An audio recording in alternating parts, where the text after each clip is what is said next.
Most people write about photographs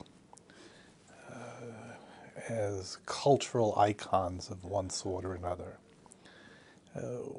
What we've forgotten, I could be wrong about this, my hunch is what we've forgotten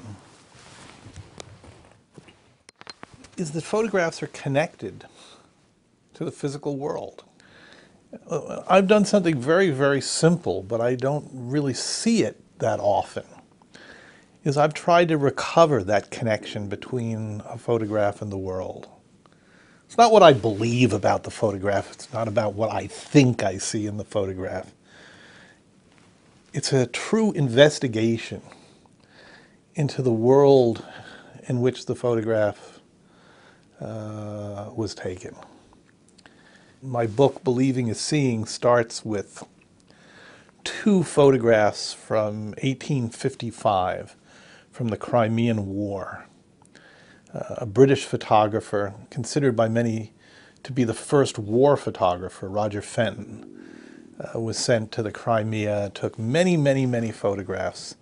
This pair of photographs are his two most famous, called the Valley of the Shadow of Death. And this valley was named by British soldiers because this was trench warfare, people lobbing cannonballs at each other. And here we see this barren landscape covered with cannonballs. And this is the beginning of my inquiry. The question is, which of them came first? There's really no indication that one photograph came before the other.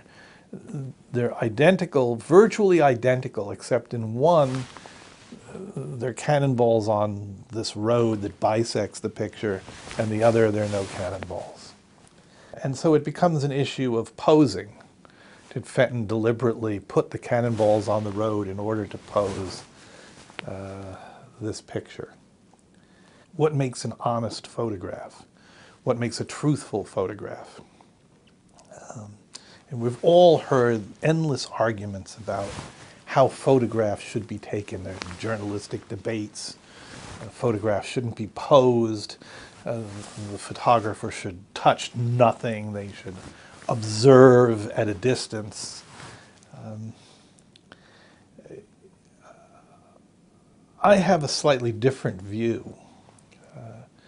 Photographs are neither true nor false. Talking about the truth or falsity of a photograph is nonsense talk.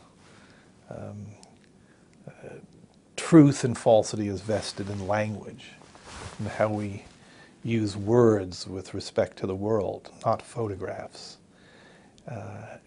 I also have this view that all photographs are posed. In my piece on Roger Fenton, I give the example of an elephant that is standing just outside of the frame.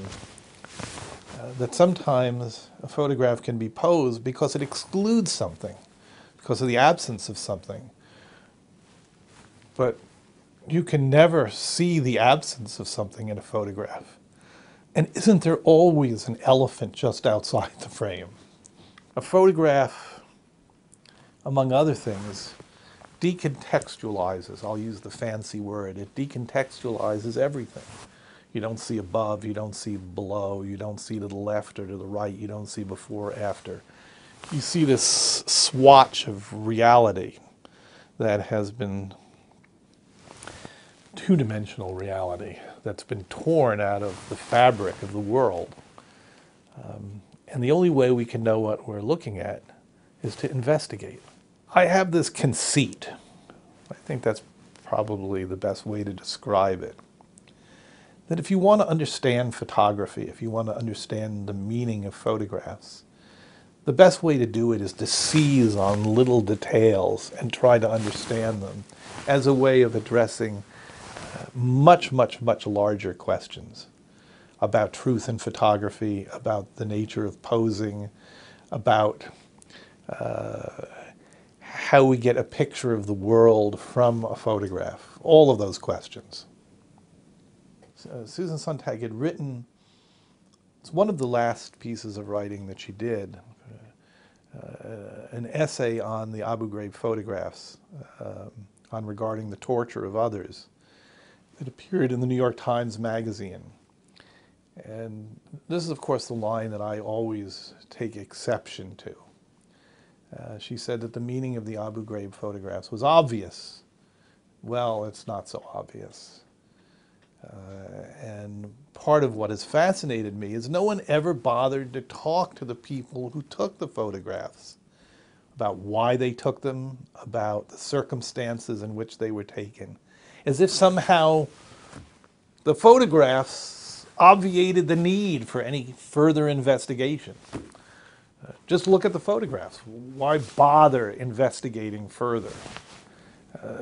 This photograph, which is of Sabrina Harmon next to a corpse, smiling, thumbs up, was assumed to be a picture of the person who had committed the crime, or at least was deeply implicated.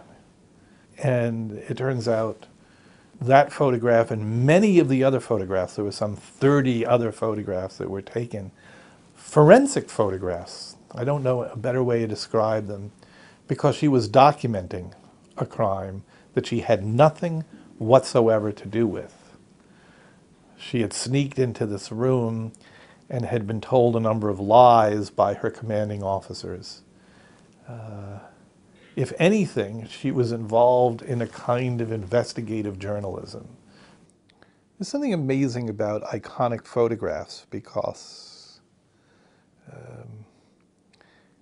they've become iconic because they have a certain power over us. We see so many powerful things in them.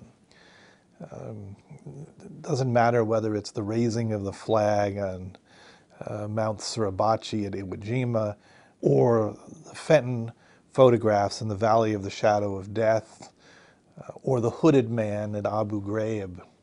These are powerful photographs that have taken on meaning for literally tens, if not hundreds of millions of people. Someone objected because I called the hooded man the central figure from the Iraq War, as if it was my fault. Somehow I had selected this photograph out among many, which of course I did not. It's a photograph probably seen by more people than any other photograph in history. Photograph that's taken on meaning in the United States and around the world. We all have feelings about it. As a photograph, without knowing really anything more than just seeing the photograph itself, or seeing it as a part of this series of photographs that came, out of Abu Ghraib. Here's my question. Aren't you a little bit curious about what you're actually looking at? Just a tiny little bit.